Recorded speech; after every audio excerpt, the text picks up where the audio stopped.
با سلام و درود فراوان، امیدوارم هر کجا که هستید حالتون خوب باشه.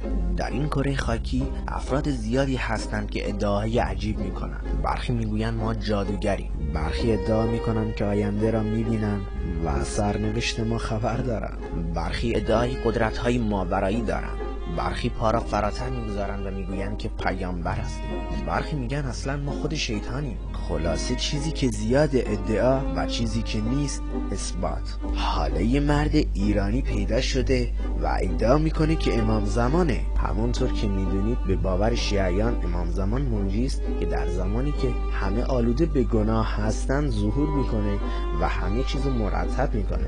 حالا این شخص اومده یک ویدیویی ساخته و داخل ویدیو هم میگه که من امام زمانم. یک سری ادیتای خیلی مسخره‌ای هم انداخته رو ویدیو که در آخر بهش میپردازید. در ضمن این نکته هم بگم که آهنگی که زیر صدای خودش انداخته آهنگ فیلم محمد رسول الله است. خب بریم ویدیو رو با هم ببینیم.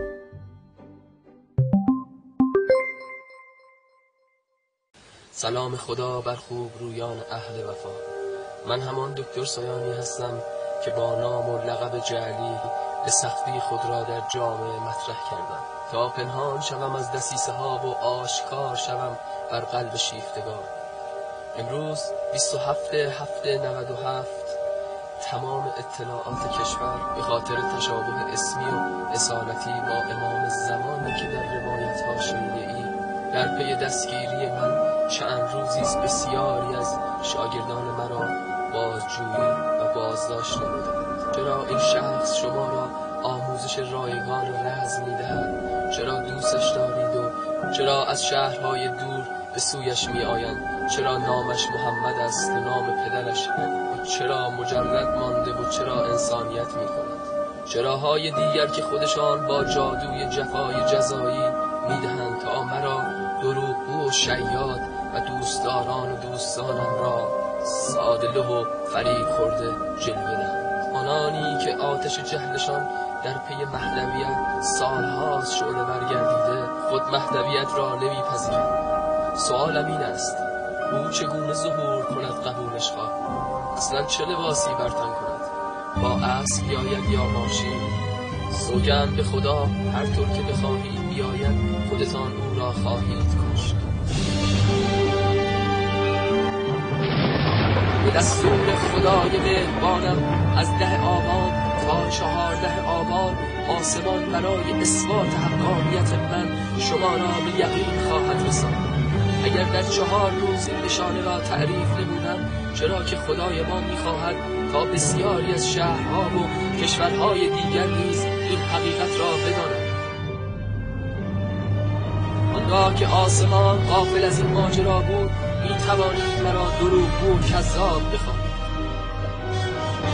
ما بسیاری از توانایی خود را تا به امروز پنهان نمودیم، فقط اندک یارانی معجزه‌هایی از ما دیدند. اکنون آسمان را ضامن معجزه خود می‌دانیم تا همگان ببینند و بشنوند این حقانیت را که دیگر نگویند فریبشان داده‌ایم. آسمان را که نمی‌شود دست کاری کرد.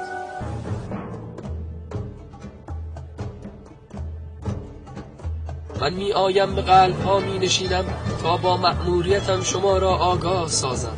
آگاه گشتی می توانید به جای فحاشی بر من و سینه دریدن برای رهبران دروغین بت‌های جاندار و خفتگان 2500 ساله و 1400 ساله مرا حاضر بیابید.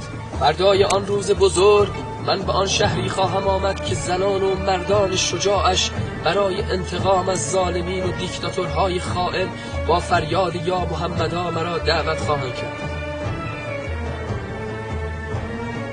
آنان بهترین زمانند چرا که خود را در بند آرامش چند روزه دنیا بی تفاوت و بی غیرت نشان نمیدهند. من تشنه عدالتم و انسانیت. بین یهود و نصرانی، اسلام و زرتشت، بهایی و بودایی فرقی نمی‌گذارد. فرزند اسرائیل باشید یا فلسطین، عجم باشید یا عرب، اهل غرب باشید یا شرق، همه برادران من هستید تا لحظه‌ای که انسان باشید. جای مالیات رو بودن از تهیدستان دستان آلوده را از سفره ایشان جدا خواهم ساخت تا آنجا که شود خونی را نخواهم ریخت. جوانان را آنگونه نگهداری می‌کنیم که شادی در جهان موج زند. مرا از کسی جز خدایم باکی نیست. شما نیز بی باک باشید و برخیزید، جوانان و پیران و کودکان.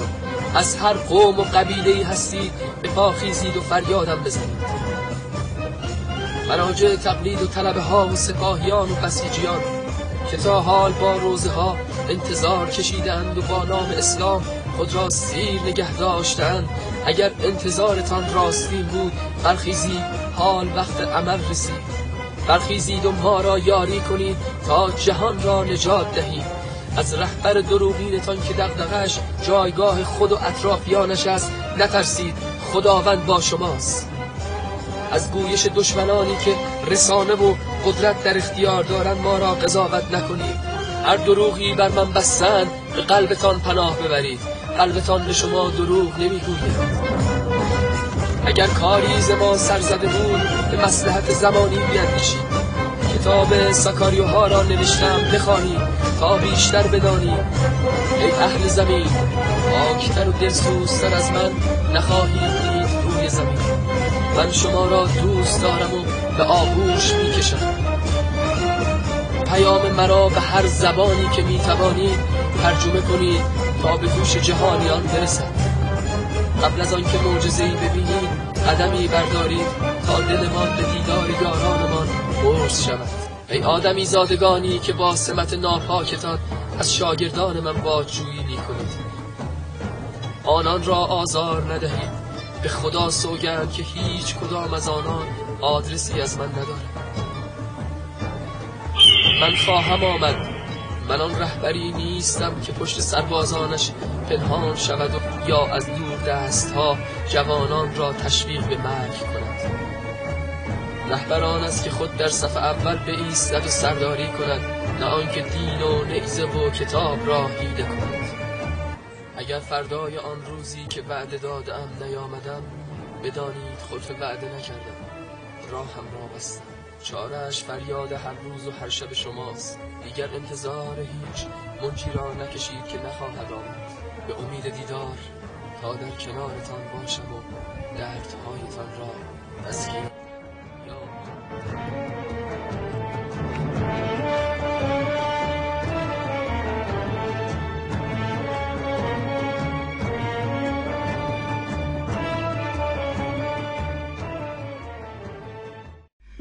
ببینید، من اصلا کاری به امام زمان بودنش ندارم. آخه این دیگه چیه؟ مرد حسابی داری پرواز میکنی؟ یعنی این واقعا با خودش فکر کرده که یکی این عکسو میبینه بعد میگه وای چون که این داره پرواز میکنه پس قطعا امام زمانه. عجب.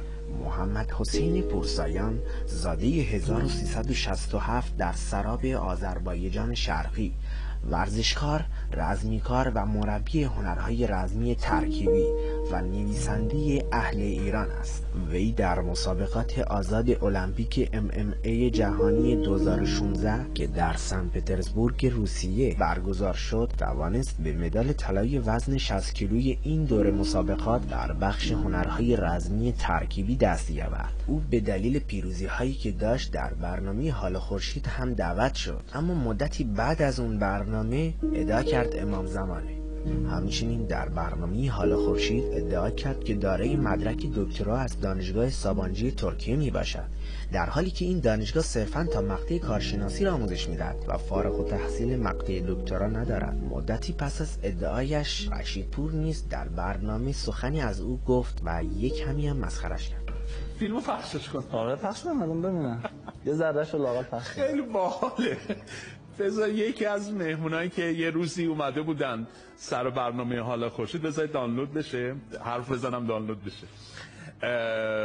تشریف آورده بودن سر برنامه حال خورشید که البته در بخش‌های مختلف اخبار راجع به موفقیت‌های ورزشی ایشون صحبت کرده بودن که خیلی ورزش رزمی کاره و این حرفا. خب ما هم به مناسبت موفقیت ورزشیش دعوت کردیم. بگم الان ادعای امام زمانی کرده. آره یه فیلم هم میتونیم پخش کنیم. یعنی نعوذ بالله ما امام زمان هم دعوت کردیم در از هنرهای شماست، نه فقط مدیر شرکتی، میتونید از زمان جلی هم دعوت بکنید. پس من با مجوز خودتون دانلود یه ذرهشو پخش کنم شاید. سلام خدا بر خوب رویان اهل وطن. اینو بچه‌ها بگیرید. لطفاً جهت حمایت از ما گزینه دنبال کردن را در زیر این ویدیو بفشارید. در آخر به امید آینده‌ای بهتر.